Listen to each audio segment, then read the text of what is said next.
I'm Natalie, here with Twice Removed, a fortnightly history chat show where we delve into all sorts of different types of history. I'm a family historian by trade, and I'm really passionate about writing your ancestors' stories. And I think the best way to do that is to learn as much about all different types of history as possible. So I'm just going to bring in my guest today, who is a historian of emotions. His name's Matthew Roberts, and I will let him introduce himself because that's the bit that I always mess up. So all my guests are much better at introducing themselves than I am at introducing them. Hi, Matthew. Hi, good evening, everybody. Great to be Hi. with you. Thank So yeah, you. I'm Matt Roberts. I work on history of protest, popular politics, political history, and I've always been looking for new ways of trying to make the study of politics and the past more generally um, accessible, exciting. Not saying I always succeed at these things, and I've always tried to kind of tailor my research to interesting things that are kind of going on, not just within history, but across the humanities. More recently, psychology, neuroscience. Again, I can't say I'm an expert on those things, but they've been invaluable for writing the history of emotions. And I have been surprised actually how much that has shed new and interesting light for me on the study of the Victorians and the Georgians. That's what I'm here to talk to you about tonight. Brilliant. Excited. I can't wait. I first discovered you when I stumbled across a article that you'd written about and I won't give too much away because we might touch on it later, but an emotion, a German emotion that we don't really have the equivalent of. And I was just fascinated by this idea that, emotions could exist in one culture and not exist in another, and then therefore could exist in the past and not exist in the present. It's kind of a hard thing to get your head around. But before I delve in, would you mind giving an overview of kind of what exactly is the history of emotions? What do we kind of mean or define that as?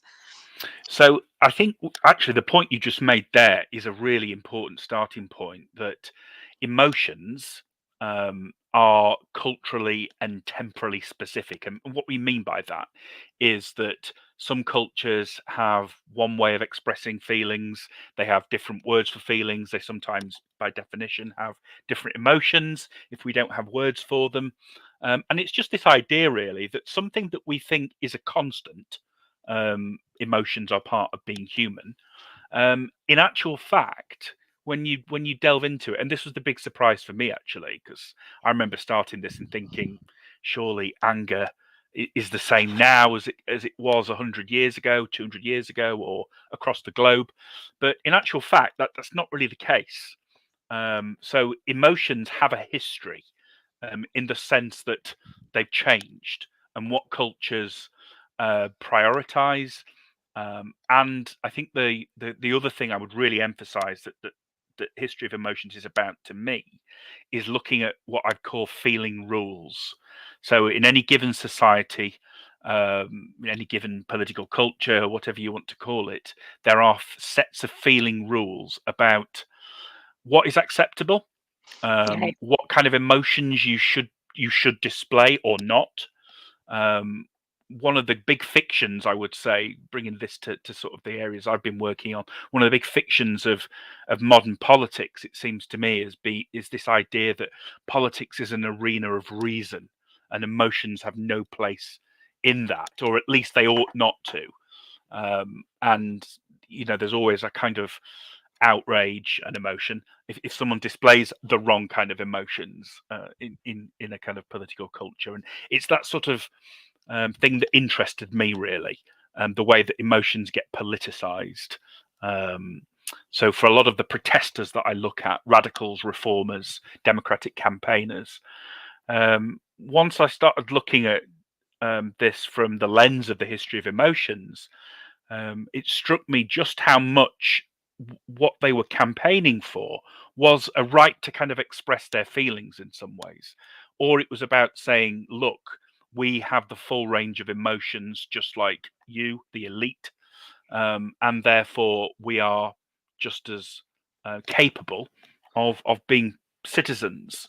Because one of the ways historically elites have tried to exclude a lot of people It might be working class people, it might be women, it might be people of certain skin colors, is to say, oh, these people are either creatures of their emotions, i.e., they're kind of too emotional, or somewhat paradoxically, um, they are kind of brutish and animal-like and sort of numb almost.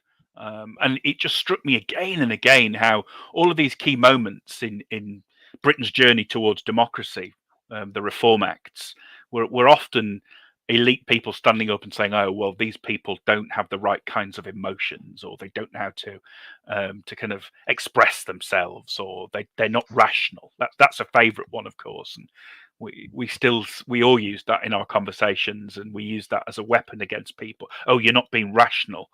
Yeah, and I Um, think particularly against women, I think that's had a yeah, has a long history, and yeah, I'm thinking of sort of Victorian hysteria and yeah. that kind of And stuff. I think the other thing that I quickly realised was that when people do things in the name of reason and rationality, um, there's usually emotion behind it as well. They might pretend that there isn't, but or it's a way of shutting down kind of emotions, or it's using emotions to pin people back into the box that people want them pinned back into, if that makes sense. Yeah, it does. It makes complete sense. That's really interesting. So, um, when we talk about emotions now, what I'm guessing that most of our ancestors in the past wouldn't have used the word emotions until No, fairly recently either. So, what would they have? I don't know, maybe starting in kind of Georgian period. What would they yeah, have called emotions, and what would they consider them to be, if you know what I mean, or how did they think they were made? Or yeah. So that again, that's a really important point. That it's important to look at the language that people use in the past, and when history of emotions started to take off 20 years ago, and even sort of as late as 10 years ago, um, there'd been a recognition that the word that was used before the late 19th century was the passions. That, in some respects, was the kind of similar portmanteau term that we have when we use the word emotion. But actually, again, the more research that was done, people were saying, "Ah, passions aren't the same as emotions," and um, then there were obviously a debate with people saying, "Oh, it's just semantics. It's just kind of it's a different word for the same thing." But actually, it's not. And the best way that helped me make sense of this was the work of a colleague at Queen Mary in London, Thomas Dixon, who essentially traced that transition in language from the passions to emotions. And what that revealed was that over the course of roughly the long 19th century, I like the long 19th century, by which I mean 1780 to 1914, where people seated feelings in their body changed fundamentally, or where people thought feelings in their body were changed. So, roughly late 18th century, people thought that passions, sorry, were located in their body, in the heart. Some of these still survive, heartbroken. Um, Historically, longer than that, people thought that certain feelings came from the liver, the spleen, all those kind of so venting sort of spleen, that kind of almost stuff. going back to the four humours kind of idea. Yeah, Okay. yeah. But then by the late 19th century, emotions have kind of, as it were, come upwards, and now they're located in their head, which is where they still largely are at, I would say, in the way that psychologists make sense of them. They're in the mind. And in that shift, um, I think the way that people experienced feeling and what it meant to them changed. Um, and the modern period, in many respects, has been one that has closed down in a number of ways. I think the sort of emotional liberty or freedom that people have, without getting kind of Foucauldian and post-structuralist and everything's closing down and none of us have agency. You can trace a similar kind of story there with what's acceptable. And I suppose the last real moment, it seems to me, where demonstrating intense feeling and that being valid was the Romantics, Okay. of which, of course, there's still endless fascination with. There's Simon Sharma's program. I noticed is rerunning on BBC4, The Desperate Romantics, with Aidan Turner in, aka Poldark. You know, pre-Raphaelites. You know, She'll be so people are tuning in. still really interested in this, and I think that's the last cultural moment where emotions were king. And that was fine, and it was good to be allowed to go off and express them in whatever way you want. Whereas I think more recent times there's been that kind of closing down. Yeah, it's interesting actually, because as you were talking, I was thinking about I was thinking about novels, and I was thinking about like Wuthering Heights and that kind of extreme of emotion where Yeah, where the body gets dug up, doesn't it? I can't remember whether it's Heathcliff or Kathy's body now that gets dug up, and yeah, it must be Kathy's, and that kind of and I know a lot of people really don't like Wuthering Heights because of that, because they think it's kind of hyper emotional, and I appreciate it's a kind of gothic yeah. novel trope, but that kind of like heightened emotion does run through a lot of 19th Yeah, century literature. So do you think being more emotional or more passionate was more acceptable, or maybe either acceptable or expected in the past than it is now?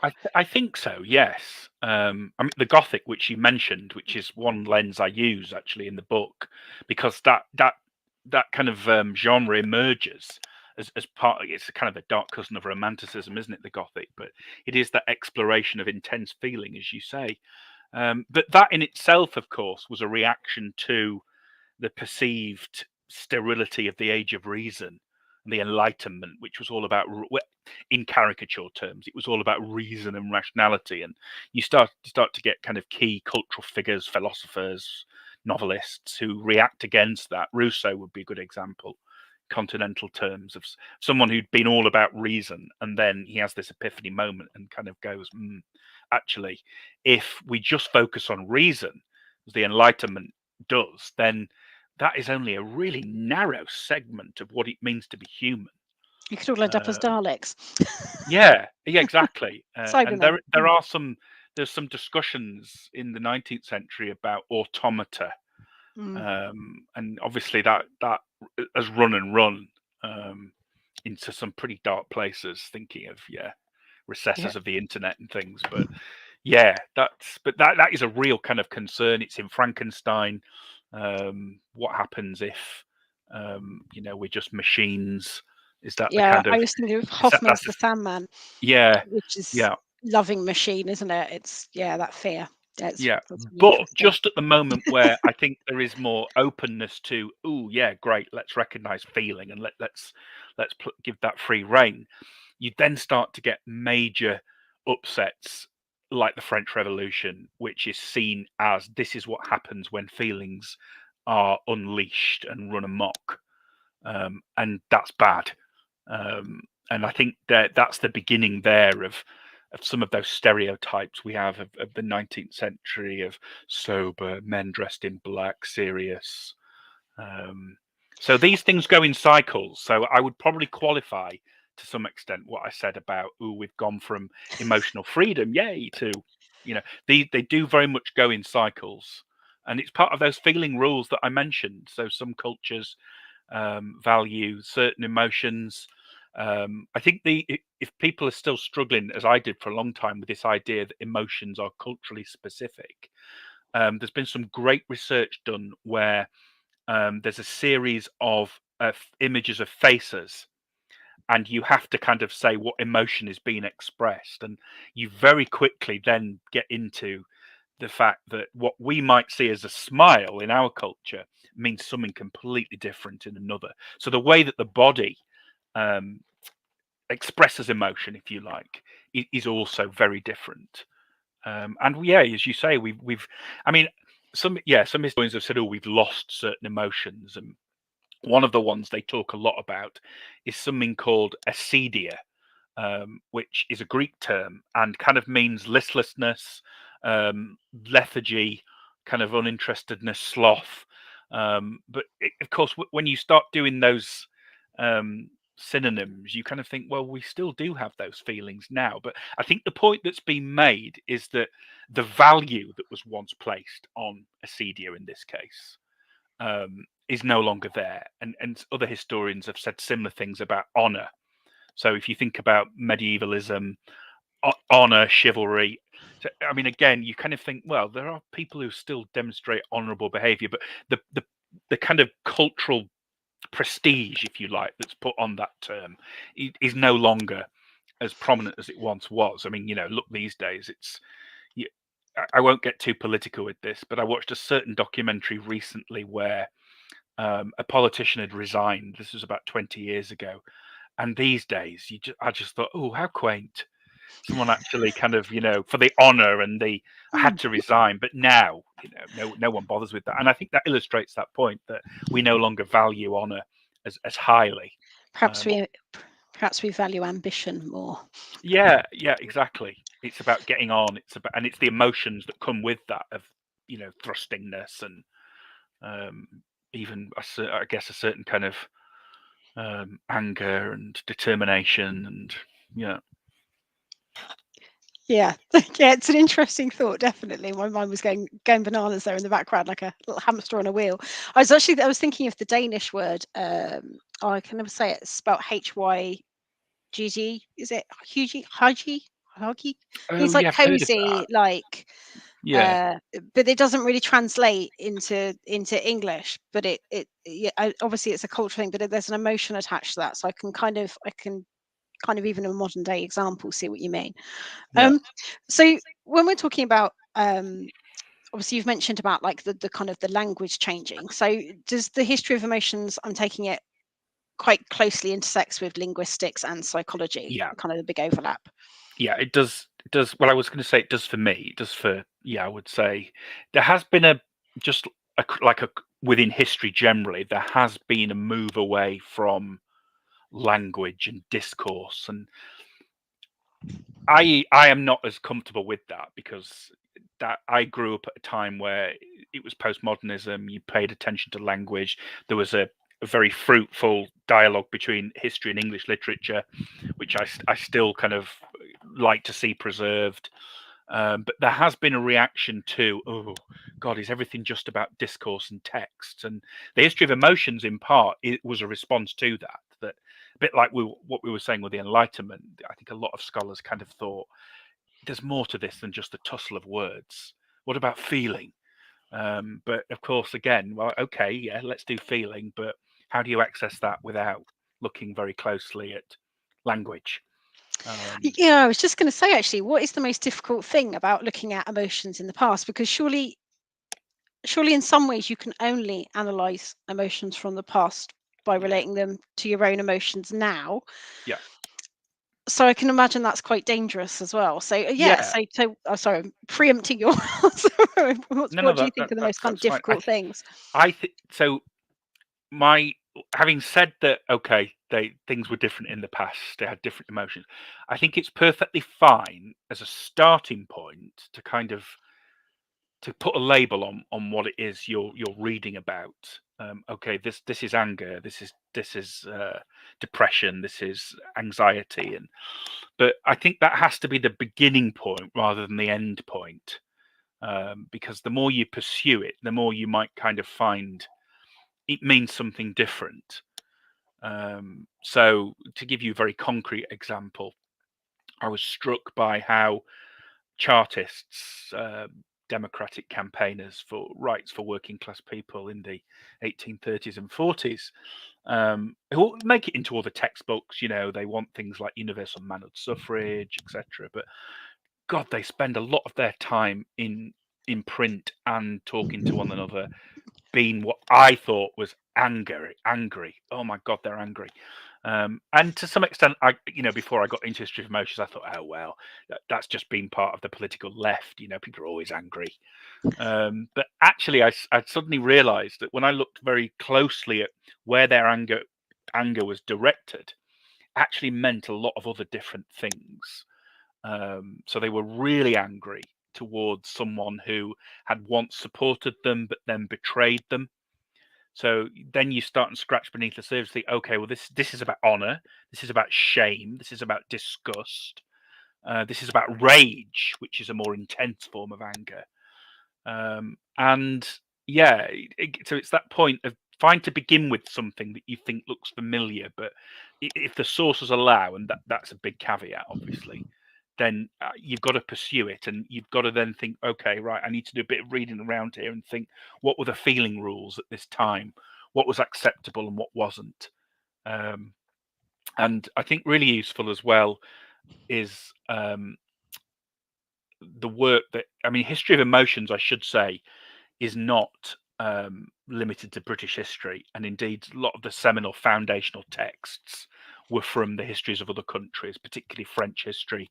So the historian William Reddy was really the kind of trendsetter here, wrote a book called The Navigation of Feeling. And although that's been superseded in lots of ways, the kind of the terminology, the baggage, the conceptual framework that he established in that, I think a lot of it is endured. So things like emotional regimes, which is what I mean by feeling rules, or emotional refuge, as he talks about, spaces that are created by people where they can express the emotions that wider society prevents them from doing so, whether for political reasons of repression or being a minority.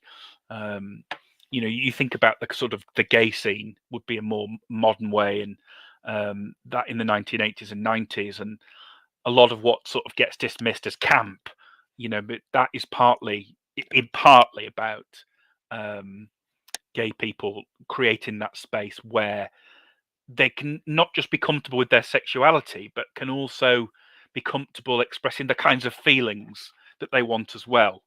Because if you think about a lot of the stuff, I'm going off on a tangent here now. No, about do. It's really interesting. gays, but it's like, oh, I don't like camp, and obviously some gay people say that as well. But what they mean by that largely is they don't like the set of feelings that come with that particular label, or and obviously that's partly bound up with, as I say, a large part of the gay scene that was created in the 80s and before that and beyond has been about creating those spaces where certain feelings can be expressed, and that is largely denigrated or not allowed in kind of dominant heterosexual culture. So that's another thing I would say. Don't underestimate how things on the surface might look like having nothing whatsoever to do with the history of emotions. But I mean, it's partly now because I've been bitten by the bug, so you see it everywhere. And obviously that's kind of what you do. You get hold of a lens, history of emotions, and a bit like a kaleidoscope, you turn it, and everything looks kind of completely different. And that you might kind of think, well, this is all very well, but I think a large part of power, and the example I just mentioned there about gay culture and the gay scene, is a large part about power. It goes back to that issue I started with, that people always want to draw boundaries around what is acceptable in terms of feelings and what isn't, and who gets to express those feelings and who doesn't. Yeah, it made me think of pub culture and kind of these small knit kind of community pubs that you get. I was actually thinking of some ancestors that I have that lived on Latimer Road in London, and I came across a news report about a tax collector who tried to come in and collect taxes, and all the residents basically said, no, we're not paying them because we're sick of the bad state of the roads. This is like in 1880s, and it all got out of hand and culminated in the landlord getting a gun out and threatening to not let the tax inspector out. We'd promised never to come back again, and but there was it was brilliant. It's brilliant read. It's one of my favorite stories. I tell it all the time. But I also read another story recently about a board of guardians meeting, and they were arguing about accounts and why certain costs had gone up, and they were like, we were saying like, oh, we've got 50 extra loaves, and some guy was going, well, yes, but we've got like 3 extra people, and if they're all eating X amount of bread, then that quite quickly adds up to 50 loaves of, and you could almost hear the eye, almost see the eye roll in the writing. And again, that escalated and got all out of hand, and all these guardians ended up in it falling out, and it almost ended up in fisticuffs. But there was obviously something about that space that they were in, that even though these are semi-respectable, I know a publican might not be, but but could be pushing Yeah, up, could yeah, be pushing up the ranks potentially, yeah, more yeah, so yeah. than a labourer that's struggling, you know. But they had that space where they could not only talk as a community, but perhaps express some of those frustrations. I don't know. I was Yeah, just definitely. thinking out loud, really. And I think that's why so much of, I mean, again, so much of working class protests that I look at, the Chartists, the Luddites, machine breakers, it takes place in pubs. The planning of it, the discussing of it, the venting of the feelings. It takes place in pubs because that is, I mean, I guess to some extent that is what Reddy would mean by an emotional refuge. A pub is an emotional refuge, provided it's obviously within a working class community and. Mm. Be very But you do different. when you're even now when you're walking, when you live somewhere a long time, you might, and you have a couple of pubs, you know which one's yours and which one might not be. Like Yeah, you just do, don't you? It's just kind of, yeah, so it must, yeah. So I'm guessing it would be like that in the past. yeah, definitely. Yeah. Okay. So so can you think of when you're thinking about lost emotions? To me, that's like the hardest thing to get your head around. That Mm. how do you know an emotion's been lost? Is it just the language, or is it they've splintered out into other things, or is there some emotions that we just literally just do not have anymore, that we don't recognize at all? I don't know. So yeah, we, as I said, you kind of often see, oh, we've got lost emotions. History's, lost emotions. But as we just did a while ago, you scratch beneath the surface of those, and sort of vestiges of them live on, or they might not be as prioritized anymore as they once were. Um, But what I would say, where language is really important, and this brings in neuroscience, and I think I'm probably, it's fair to say, part of a group within the history of emotions who looks more to neuroscience than psychology, and I wouldn't put it this strongly, but some in my camp would, that psychology has been damaging for history of emotions, and within that statement is also a comment about psychology in the here and now as well. Okay. And I just, let me unpack that a little bit. So the problem with a lot of psychology, as my tribe would see it, is that it essentializes the human condition, and that it would sort of, they'd be raising eyebrows tonight with the discussion going, no, sort of anger is anger. There might be sort of a little bit of difference in the way it gets expressed, but the human condition is essential, and it was the same in ancient Greece as it is today. We'll allow a little bit of cultural variation, but not very much. Um, and I think for me also, for someone who's struggled with serious mental health issues over the years, is that a lot of it is bound up with individualizing as well. So if you think about CBT, cognitive behavioral therapy, it's hard not to kind of look at that in neo sort of liberal capitalist terms of the onus is put on the individual. There's something wrong with you, and if you do these little exercises, which work for everybody because you're human, then you'll be fine. Whereas neuroscience, by contrast, started to, particularly with the advent of what's called neuroplasticity. And although that sounds really kind of off-putting, what that means is that culture writes the brain.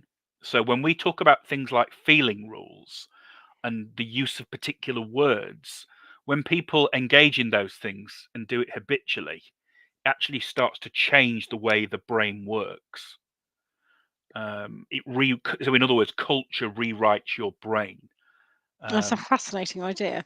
and what's been really unusual and brilliant, I think, for those of us in the arts and humanities, is that there's this unusual synergy with science, which is always kept separate. Science, arts, humanities. Not in Germany where history is a science, but we'll leave that one for now.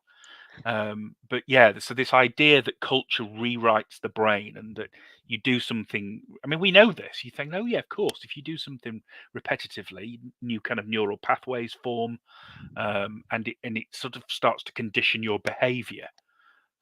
Whereas change the culture, and the way that your brain works and operates changes. So it's been much more open, I think, to this idea that things are culturally specific.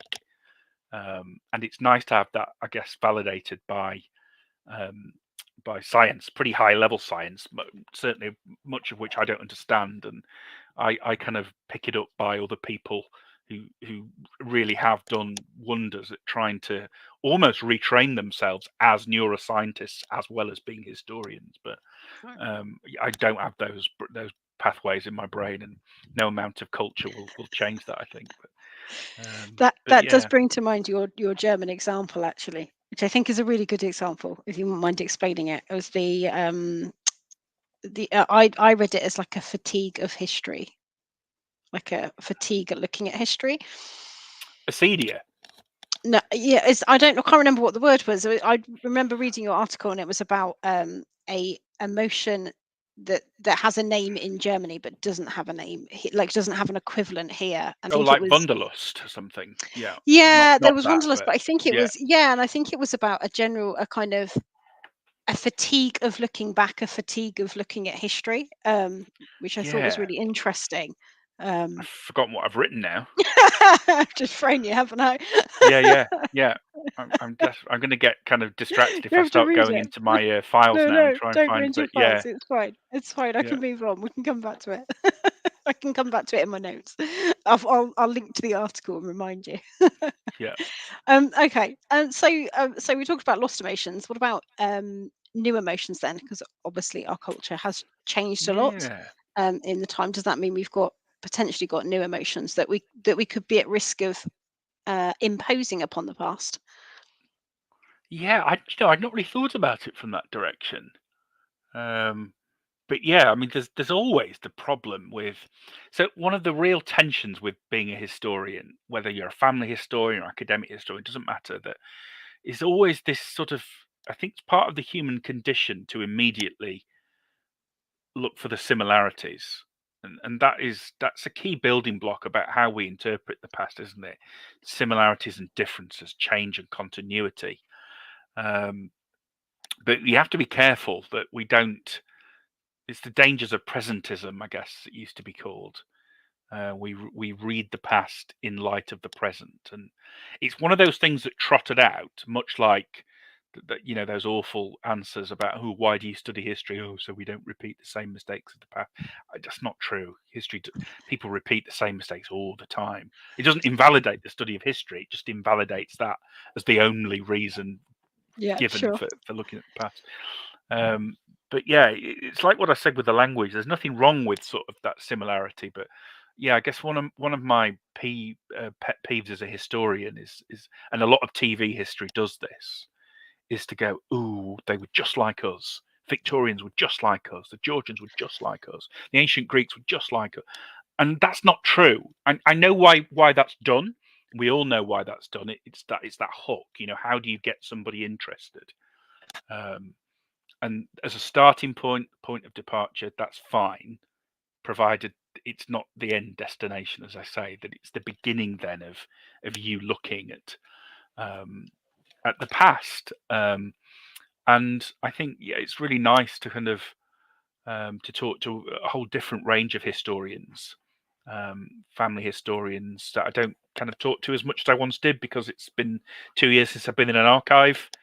And I miss those kind of chats, really, where you see just how enthusiastic people are about not just their ancestors, but the kind of period, and they are interested, I think, in the wider cultural, um, the wider culture, including the Oh, very feeling much so. rules. Yeah. Yeah, no, very much so. I think, like, especially, so I run a membership club called the Curious Descendants Club, and it's all about writing your family history. But a really big part of that is when we're writing is trying to understand the past and understand why our ancestors may have behaved in the way that they did, or made the Mm, decisions that they made, or what they might have felt about the things that happened to them, and yeah. how that may have kind of trickled down the generations potentially, And that's or hard to not, get at or not. sometimes, I think. Yeah, no, Yeah. it definitely is, and it doesn't come with like black and white answers at all. No, no, Um, and it's really hard to, because obviously most of the people I've been writing about are working class people, the vast majority of whom do not leave nice little records for the benefit of me, you, and family historians, professional historians. So it's hard sometimes. It's much easier, I think, to do a history of emotions project if you've got millions of letters and diaries, so more elite people. But it's not impossible, I would say, to do a bottom-up, ordinary kind of people's history of emotions. And I think the way you can access that sometimes is perhaps through actions, not just language. I think the phrase you used there was interesting, the way our ancestors behaved. Why are they behaving in a certain way? Well, it may be that they're not allowed to behave in that way, oftentimes, in that place. They're not allowed to feel that way, oftentimes, because they're part of a culture that says, oh, working class people don't have any feelings, or if they do, then they're more kind of brutish. That was a favourite word that was used. They're brutish. Either they're creatures of their passions or they don't feel. So either way, they're not fully human. So what a surprise that sometimes people rebel against that by, demonstrating a lot of feeling or difficult behaviour, as it might be seen at the time. Yeah, it's an interesting, wasn't it? Because funnily enough, I've just been running a writing challenge about reclaiming. It was called Reclaim Jane, and it's still open if anyone wants to join. But it was a 5-day challenge, and it was basically about trying to write about an ancestor that was kind of hidden or mistreated or didn't have a voice of some sort within their own lifetime. And I was inspired to run it by one of my ancestors who had an illegitimate baby, and the father of her baby, she was a servant, and the father of her baby was a wealthy man. But what I find really interesting about her is that she put this rather aristocratic surname of his in as a middle name of her baby's name, and to me it's almost as if she was waving a big red flag going, look, kind of thing. But I'm also conscious that I obviously put my own emotional interpretation on that event, but there must have been a reason why she put that name in there, and that it passed down several generations, and that the story, despite this being in 1841, was still talked about and known about within my own family. And Yeah, that's almost 100 years later, no, more than yeah, 100 years later, almost 200 years later, which mm, is incredible. So it was garbled and it had got misconstrued, but the grain of it was mm, there. And then I met a second cousin through tracing my family history who had heard the same story, so it had passed down her line as well, which I thought mm. was incredible. So yeah, I personally, I think you can look at your ancestors and try and look for those little emotional clues, but I'm also conscious that it doesn't come without risk, if you know what I mean. No, no. And I think one of the things that makes it easier for me is that because I look at radicals and protesters, by definition, I'm looking at people who step outside and very publicly step outside. So they speak in court, they speak at political meetings and rallies. They do write letters, and maybe not very many of them, maybe not as literate as elite people at the time, but there are other sources there. But yeah, how do you write the history of emotions of normal person who, as far as we know, and of course that's an important caveat because the census and all, however sophisticated the sources that we now have are, it's only a snapshot really of someone's life a lot of the time, isn't it? But yeah, how do you write the history of emotions for somebody when it looks like they led a pretty ordinary, boring life? Yeah. I mean, I don't know how often that is discovered. I think it doesn't take, having done a bit of family history, there's always some juicy skeletons in the closet somewhere of one form or another. But There is, and I always say that if you have like hundreds of years of agricultural labourers all living in the same village, all doing the same job for generations, then that in itself is still a story, because they obviously made the yeah, decision to yeah, stay at some point. Is the example I always use. But yeah, that is kind of hard eh, to put an emotion on yeah. And I without think again, without using your imagination. But then yeah, maybe that's okay as long as that's you're fine. aware, as long as you're stating that's what you're doing, I guess. Yeah, and all Yeah. historical knowledge is provisional, absolutely. But again, I don't think TV history helps us here. I mean, I hear the inside because I know somebody who has been on Who Do You Think You Are as a historical consultant, as a historian, as a talking head, and she said, "Oh yeah, there's loads of instances where they've started off doing somebody, and then they've gone, oh yeah, your ancestors are just too boring, so we're not going to pursue this." And I think, oh, that's a real shame because one, that's probably more representative. Two, I think there's something nice about, particularly if it is a celebrity, that historically they are ordinary, just like us. People want that connection with celebrities, don't they? As much as they want to put them on a pedestal, at the same time, it's back to that. Oh, they're just like us. And yeah, I think it sensationalizes the past as well, doesn't it? That unless they were, protesters or did something out of the ordinary, then they're not really worthy of historical recognition, which I think is a shame. And that certainly goes against what I see as history, which is history from below, writing the history of ordinary people, even if it's in extraordinary times. And I think that's perfectly valid. And it's important to kind of say, well, okay, on the surface, they might look like they're living these boring lives, but what would their feelings have been? Why were there 7 generations of agricultural labourers, but then someone moved to the towns? What that would have been bound up with a whole set of emotions. The dullness of rural. Oh, again, we're projecting now. The dullness of rural life, boring. The acedia of rural life. But yeah, I think it's worth pursuing, but it's difficult, and it's okay to kind of go. This is provisional, and we don't necessarily know. And I might be projecting, but we are human, just as people were in the past, as they are today. Yeah, I think that's what I find the most interesting about history, actually, is that Yeah. idea that we're just as human in the past, but different. I think that's I think anything that allows us to kind of explore that condition of what it means to be human, past and present, is to be celebrated, really, even if it is ordinariness. Yeah. Celebrate our ordinariness, whatever that means. Absolutely, yeah. I'm just conscious that we are coming towards the end of a time, so I just wanted to say to anybody listening, if you do have any questions, please do feel free to pop in the chat. So do you have, like, what's been your kind of favorite thing, do you think, or what's kind of really captured you the most about exploring this history of emotions and kind of falling into it? I think for me, it has been that the creative response of ordinary people who've been told, "Ooh, you're unfeeling, or you're a creature of your feelings, so therefore you're not a full citizen." I think it's the creative response I've seen to that, where working people demonstrate that they are refined, and the way that they do that is to show that they're capable of these noble feelings as well as negative feelings. So what a surprise that a significant part of being a Chartist for some people was writing Chartist poetry. And indeed, there's a column in the Chartist newspaper devoted to poetry, because again, obviously, working class people have been told, "Oh, poetry is not for you. You've not got the education for that. You can't explore those kinds of feelings." And well, here you go.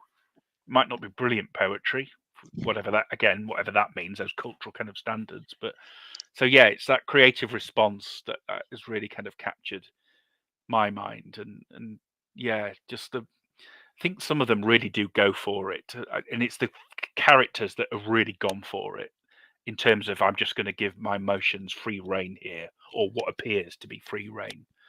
That my favourite ones are two sort of bizarre characters who are Tory and radical, Richard Osler and Joseph Rayner Stevens, who make a career for about 5 years out of just haranguing audiences. But more than that, and that's how the elite see them, more than that, they say working people are people of feeling. And there's a whole series of changes going on around us that are not recognizing that. And I see it as my job to stand up and give vent to those feelings, and by extension to show that ordinary people are refined. And yeah, there's some great kind of stories of, oh, went to work this morning, saw Rayner Stevens kind of haranguing in the marketplace, came home 7 hours later, Rayner Stevens was still haranguing in the marketplace. So yeah, the way the elite obviously see them is to go, ooh, creatures of passion, they're dangerous, but they're actually doing something much more sophisticated than that, I think. And again, it goes so the opposite of what I said at the start. When people claim to do things in the name of reason, there's usually emotion behind it. Similarly, when people do things that look really emotional, there is a kind of logic to that and rationality oftentimes, not saying always, particularly in the public sphere. That's what interests me. I don't think any intervention in the public sphere is instinctive. Sometimes people might make it look instinctive, but it's always calculated, whether that's claims of rationality or what looks like, unbridled kind of feeling boiling over here. I mean, you look at Jeremy Corbyn. I mean, I was always struck by how his sort of natural posture in public was always to be angry.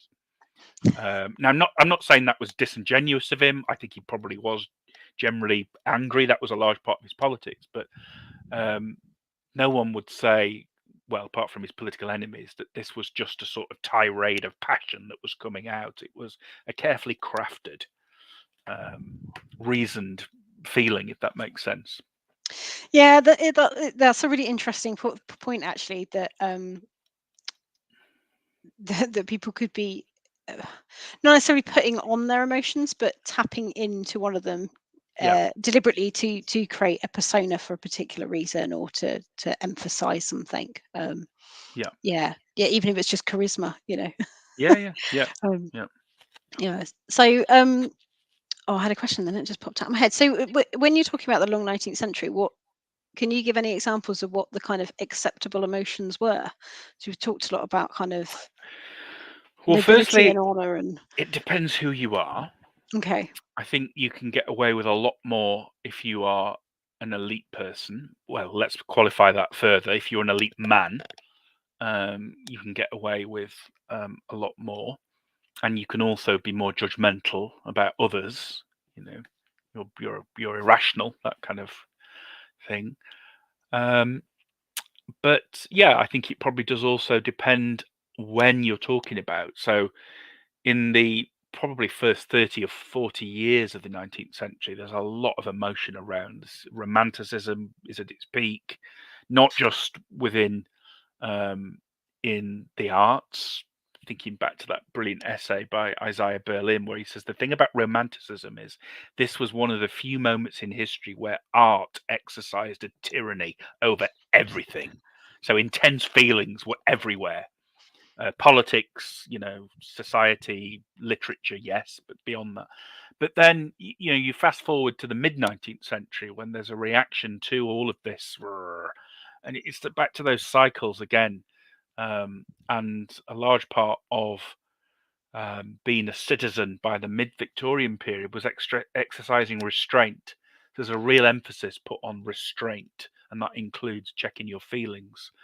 And I haven't followed it further, but by the late Victorian period, you get a return to that sort of Gothic excess in some ways, Jekyll and Hyde, and other sexual anarchy, the rise of the new woman, and all those kinds of things. And that I definitely go. You can't think about these things in linear terms. And there's some really good work done by medieval historians who often don't like the starting point of a lot of modern historians who basically go, so in the medieval period, people were creatures of their passions, but as we modernized ourselves and became rational, so it's cycles. Oh, it's interesting. I always think of the Victorians as being these kind of trying to tightly control their outward appearance, but underneath being seething, bubbling with different emotions. I don't know, that's like a stereotype, but does tend to be how I tend to think about it. And also bear in mind that point we made about neuroplasticity, that if you feign that for long enough, you are going to start and internalize it and believe it, and it's going to structure your behavior. Yeah, I always feel as well for women, they're like, especially in the 19th century, they're on this like tightrope of you've got to be feeling enough to be feminine, and nobody wants to be called an unfeeling mother, especially. That would be like the worst, wouldn't it? And then but on the other hand, you can't be too feeling because you might slip into being sensual or sexual as well. And then so you're on this really tightrope. I think that's probably why I like the Victorians so much. I find that fascinating. Absolutely. Well, thank you so much for joining me. I really, really enjoyed talking to you. I've got loads to go away and read now and Thanks. It was learn up nice. more. It's nice to If you were share. to recommend like one starting point or one accessible book or anything that people who are listening to this who think, oh, I want to go away and learn a little bit more myself. I know you've got your blog site as well. I don't know Yeah, no, I'd the address. recommend a book by a very good friend of mine. We were at university together. He's now a sort of pioneer in the history of emotions. So not like me, who just sort of nicks their ideas and applies them and goes, "Ooh, this is interesting." You know, he's actually working within history of emotions. And this is someone called Rob Bodice, Bodice, and he's written a number of books, too many books, but the most accessible one is called A History of Feelings. By Reaction Books, which was his attempt to write a more popular type history that doesn't dumb down, but it just sort of says let's stand back from the coalface of academic specialism and sort of take history over the long sweep. So he starts in the classical world and brings it all the way up to the modern. If people wanting sort of a bit more of a handbook type approach, then I'd recommend another book by Rob called The History of Emotions, which was published by MUP a couple of years ago. And that's useful if you want to find out about how to do history of emotions. If you want a sort of nice sort of story about how it can illuminate the past, then his first book I would recommend. But if you want more of a workshop toolkit kind of thing, I'd recommend his other book. And they're both the MUP book is paperback, so that's pretty affordable. I think I remember seeing tweeting that it was available for £10 or £15, and then Okay. the other one by Reaction is hardback, but it's pretty reasonably priced as well. Okay, brilliant. Thank you. And where can people come and find you if they want to read some more of your work and learn about politics and Yeah. emotions? So that is a very good question, actually. Obviously I've got a monograph coming out, which is ridiculously expensive. Hopefully will be published in paperback, but that's never a guarantee. And even if it is, I think the paperback price really is what the hardback price should have been. But yeah, I've got obviously a bit of stuff online, the blogs that you've mentioned, and I'm trying to think if I've got something that's open access. Yeah, actually, people might be interested in this. So I'm part of a group of historians called the Society for the Study of Labour History, SSLH. And my friend Mark Crail runs a blog post, part of that. And I wrote an article there. That might be the one you were referring to It earlier on, might be, actually. yeah. That's probably far more lucid than my ramblings this evening. It is late. Anyway, I will make sure that all of those resources and links are put onto the website. So if you're listening to this after, what are we, Tuesday, what date is it? 22nd. 20 Yeah. seconds. So if you're listening to this after Tuesday 22nd, if you're listening to it by the Friday, then there'll be the blog post will be up at www.genealogystories.co.uk with all the resources that we've mentioned. But yeah, thank you ever so much, Mark. Mark, that's because we were just talking about Mark Talking about Matthew. Mark, yeah. My Yeah, pleasure. I got Great. interviewed Mark as well. That's why. So it just slipped back in time there. No Thank you worries. very much, Matthew. I really enjoyed it. Thank you. Thank you. I will hit the end broadcast button and it will always do that awkward thing where it freezes and we're sat there with a static smile, and I make this joke every other Tuesday. Everyone's probably sick of hearing it. All right.